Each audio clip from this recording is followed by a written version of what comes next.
Hello, this is Reverend Don Lewis coming to you from the beautiful metaverse. And this is Reverend Don's Vlog. And today our question comes to us from Mike C., who watches the Vlog on Magic TV at YouTube. And he has this question. Mike says that he has recently encountered the idea of physical immortality quite often. And he wants to know what I think of the idea of whether physical immortality is possible. And if it's not possible, why do we have all these stories of adepts who have supposedly achieved it? And he goes on to say that he thinks that it's actually a spiritual phenomena that people have perhaps misinterpreted, but he'd like someone else's take on it. And since he's asking me, you're going to get my take on it, and I hope you find it interesting. So the first question, do I consider physical immortality to be possible? I don't like to say anything is impossible because I've experienced so many things in my own life that a person off the street would probably think was impossible.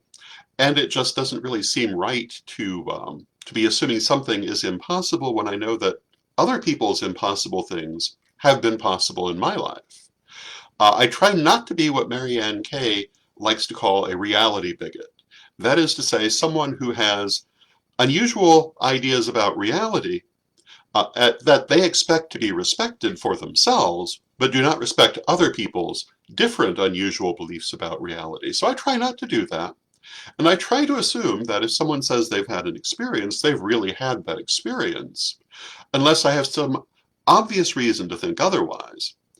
Although I don't always necessarily agree with their interpretation. An example of that are the paranormal shows that used to be everywhere, where they would do these investigations and there always seemed to be a demon in the basement who behaved like a poltergeist.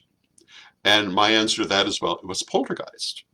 But they insisted on thinking it was a demon, in which case it was a very puny little demon, but the circumstances almost always actually corresponded to a poltergeist. So real experience, not the interpretation I would bring to it.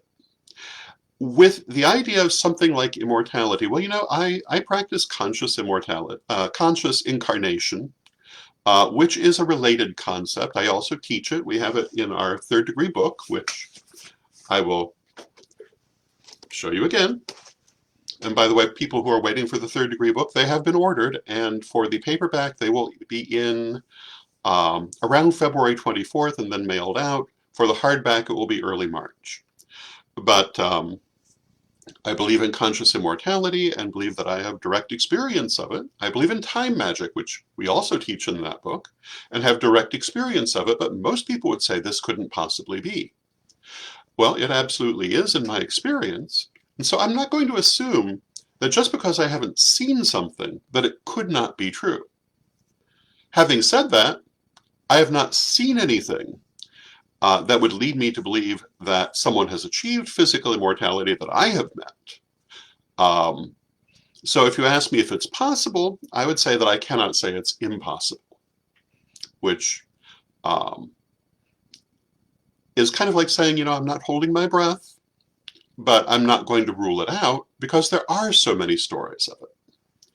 And I want to say hello to everyone who is watching, and I hope that you're enjoying the vlog so far.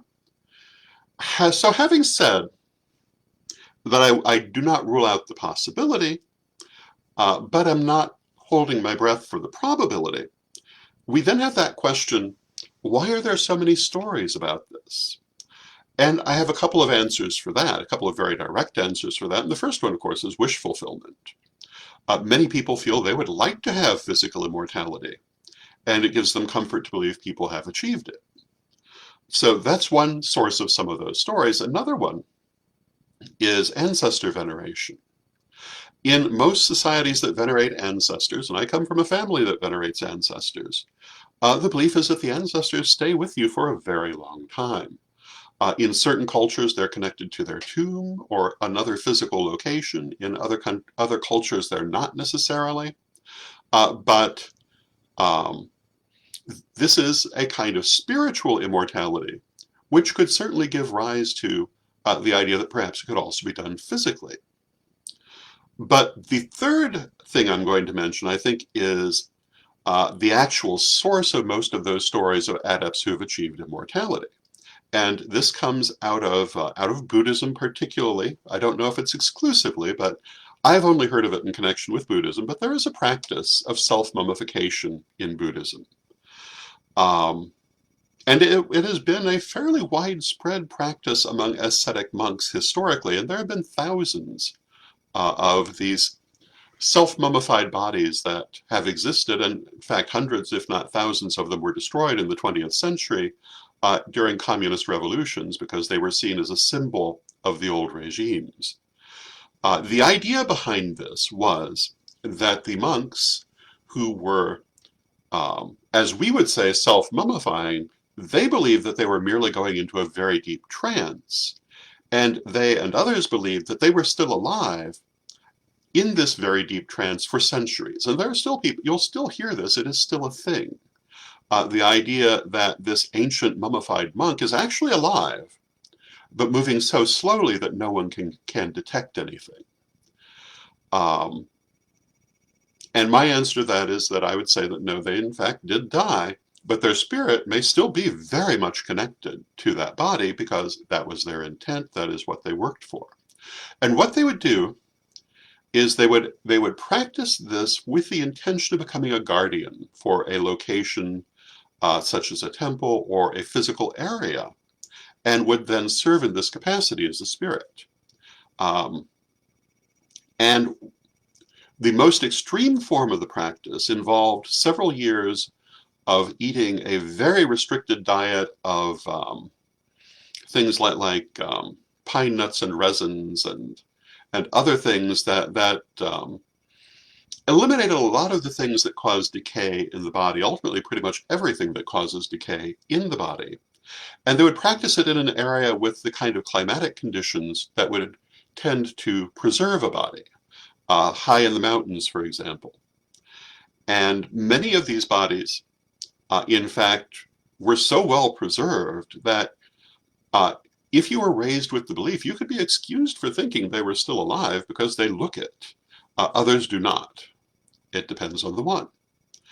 And what they would ultimately do is starve themselves to death, along with heavy meditation, which was intended to project their spirit along with their body into the future. Can you connect your spirit to something that way? Absolutely. This is very much also the idea of the Ka chapels in ancient Egyptian practice. And many other things historically have had a similar practice where a spirit is attached to a location or an object intentionally, as well as the unintentional attachments that are usually called hauntings. This, of course, would not be considered a haunting because it's an intentional thing, and it is not a matter of the spirit not being able to cross over. It is a very intentional process.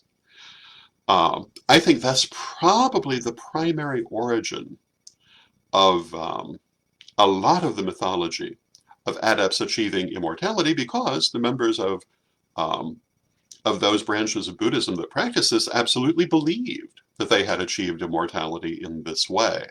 And in a manner of speaking, I would say that they did, because I have no doubt that this is a practice that is effective. What I would love to know